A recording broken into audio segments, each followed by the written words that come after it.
Hello everyone, ഇന്നത്തെ നമ്മുടെ video എന്ന് പറയുന്നത് നമ്മുടെയൊക്കെ വാഴയിൽ ഉണ്ടാവുന്ന വാഴപ്പിണ്ടി വെച്ചിട്ടുള്ള തോരനാണ്.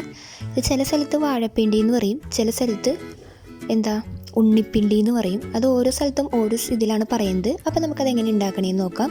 അതിനുവേണ്ടി നമ്മൾ ചെറിയ വാഴപ്പിണ്ടിയാണ് ഉപയോഗിച്ചേക്കുന്നത്. അത് നമുക്ക് വട്ടത്തിലൊന്ന് നന്നായിട്ട് അരിഞ്ഞെടുക്കാം. എന്നിട്ട് നമ്മളത് ചെറുതായിട്ട് നീളത്തിൽ ചെറിയ ചെറിയ പീസായിട്ടാണ് നമ്മൾ അരിഞ്ഞെടുത്തേക്കുന്നത്.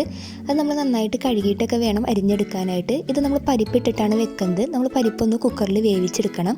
അത് വേവിച്ചെടുക്കുന്ന സമയത്ത് നമ്മൾ കുറച്ച് ഉപ്പും കുറച്ച് മഞ്ഞൾപ്പൊടിയും കുറച്ച് വെള്ളവും കൂടി ഒഴിച്ചിട്ട് വേണം പരിപ്പ് ആദ്യം വേവിച്ചെടുക്കാനായിട്ട്.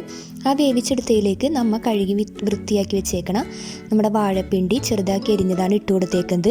ഇനി നമ്മൾ ഇതിലേക്ക് യൂസ് ചെയ്യുന്ന മെയിൻ സാധനം എന്ന് പറയുന്നത് നമ്മൾ കപ്പയാണ്. നമ്മൾ കപ്പ ഇട്ടിട്ടാണ് നമ്മുടെ വാഴപ്പിണ്ടി തോരൻ ഉണ്ടാക്കിയെടുക്കുന്നത്. അപ്പം നമ്മൾ അതിലേക്ക് വേണ്ടി കപ്പ ചെറുതാക്കി അരിഞ്ഞ് വെച്ചിട്ടുണ്ടായിരുന്നു. അതായത് നമ്മുടെ ടാപ്പിയോക്ക, അത് നമ്മൾ ഇതിലേക്ക് ചെറുതാക്കി അരിഞ്ഞ് വെച്ചേക്കുന്നത് നന്നായിട്ട് വാഷ് ചെയ്തിട്ട് നമ്മുടെ പിണ്ടിയിലേക്ക് ഇട്ട് കൊടുക്കുകയാണ് ചെയ്യുന്നത്. പിന്നെ അതിന് മുകളിലേക്ക് നമ്മൾ കുറച്ചും കൂടി പിണ്ടി അരിഞ്ഞ് വെച്ചത് ഇട്ട് കൊടുത്തിട്ടുണ്ട്. ഇനി നമ്മൾ അതിൻ്റെ മുകളിലേക്ക് നമ്മൾ ഉപ്പാണ് ഇട്ട് കൊടുക്കുന്നത്. ഞങ്ങൾ കല്ലുപ്പാണ് ചേർത്ത് കൊടുക്കുന്നത്. നിങ്ങളുടെ ആവശ്യത്തിനനുസരിച്ച് നിങ്ങൾക്ക് ഉപ്പ് ചേർത്ത് കൊടുക്കാവുന്നതാണ്.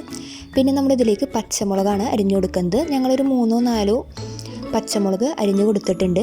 നിങ്ങളുടെ എരിവിനനുസരിച്ച് നിങ്ങൾക്ക് പച്ചമുളകിൻ്റെ അളവ് ചേർത്ത് കൊടുക്കാവുന്നതാണ്. പിന്നെ നമുക്കിതിൽ ആവശ്യത്തിന് മഞ്ഞൾപ്പൊടി ഇട്ട് കൊടുക്കാം. ഇത് നമ്മളൊരു 1/2 ടീസ്പൂണോളം മഞ്ഞൾപ്പൊടിയും 1 ടീസ്പൂണോളം മുളക് പൊടിയാണ് ഇട്ട് കൊടുത്തേക്കുന്നത്. നമ്മുടെ സാധാരണ മുളക് പൊടിയാണ്, കാശ്മീരി ചില്ലി ഒന്നുമല്ല. പിന്നെ നമ്മളതിലേക്ക് കറിവേപ്പില നന്നായിട്ട് കഴുകിയിട്ട് ഇട്ട് കൊടുക്കാം. ഇപ്പോൾ നമ്മൾ കറിവേപ്പിലേക്ക് ഇട്ട് കൊടുത്തിട്ടുണ്ട്. നമുക്കിത് നന്നായിട്ടൊന്ന് മിക്സ് ചെയ്ത് കൊടുക്കാം. ഒരുവിധം നന്നായിട്ട് നമ്മുടെ പരിപ്പും എല്ലാം കൂടി ഒന്ന് മിക്സ് ചെയ്യണം. മിക്സ് ചെയ്ത് കഴിഞ്ഞിട്ട് നമ്മളിത് കുക്കറിൽ വെച്ചൊന്ന് വിസിലടിപ്പിച്ച് വേവിച്ചെടുക്കുകയാണ് ചെയ്യുന്നത്. ഇനി നമുക്കിതിലേക്ക് അരപ്പ് ചേർക്കാനായിട്ട് നമ്മൾ തേങ്ങ, അതിലേക്ക് ഇത്തിരി ചെറുജീരകം, പിന്നെ അതിലേക്ക് നമുക്ക് വേണ്ടത് ഒരു ചെറിയ കഷ്ണം വെളുത്തുള്ളിയാണ്.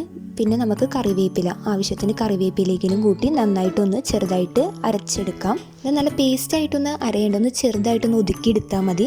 എന്നിട്ട് നമ്മുടെ അരപ്പ് നമ്മുടെ ഇതിലേക്ക് ചേർത്ത് കൊടുക്കുകയാണ് ചെയ്യുന്നത്. ഇപ്പം നമ്മുടെ അതിലേക്ക് ചേർത്ത് നമ്മൾ നന്നായിട്ട് മിക്സ് ചെയ്തെടുത്തിട്ടുണ്ട്.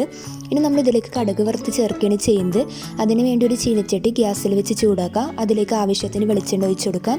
വെളിച്ചെണ്ണ നന്നായിട്ട് ചൂടായി വരുമ്പോൾ അതിലേക്ക് നമ്മൾ കടുകിട്ട് പൊട്ടിക്കുകയാണ് ചെയ്യുന്നത്. പിന്നെ നമ്മൾ അതിലേക്ക് നമ്മുടെ ചെറിയ ഉള്ളി ചെറുതാക്കി അരിഞ്ഞ് വെച്ചേക്കുന്നത്, വറ്റൽമുളക്, കറിവേപ്പില എന്നിവ നമ്മൾ ഇതിലേക്ക് ഇട്ട് കൊടുക്കുകയാണ് ചെയ്യുന്നത്. ഇത് നമുക്ക് നന്നായിട്ടൊന്ന് മിക്സ് ചെയ്തെടുക്കാം. അതായത് ഒരു ചെറിയൊരു ബ്രൗണിഷ് കളറാവണ വരെ നമ്മളിത് നന്നായിട്ട് മിക്സ് ചെയ്തെടുക്കണം. ഇപ്പോൾ നമ്മൾ ഒരുവിധം ചെറുതായിട്ട് ബ്രൗണിഷ് കളറായിട്ടൊക്കെ തുടങ്ങിയിട്ടുണ്ട്. ഇതിലേക്ക് നമ്മൾ വേവിച്ച് വെച്ചേക്കണം നമ്മുടെ വാഴപ്പിണ്ടിയുടെ തോരൻ ഇട്ട് കൊടുക്കാം. ഇതിനെ നമുക്ക് തോരെന്നും പറയാം, അതുപോലെ തന്നെ നാടൻ വാഴപ്പിണ്ടി പുഴുക്കെന്നും പറയാം.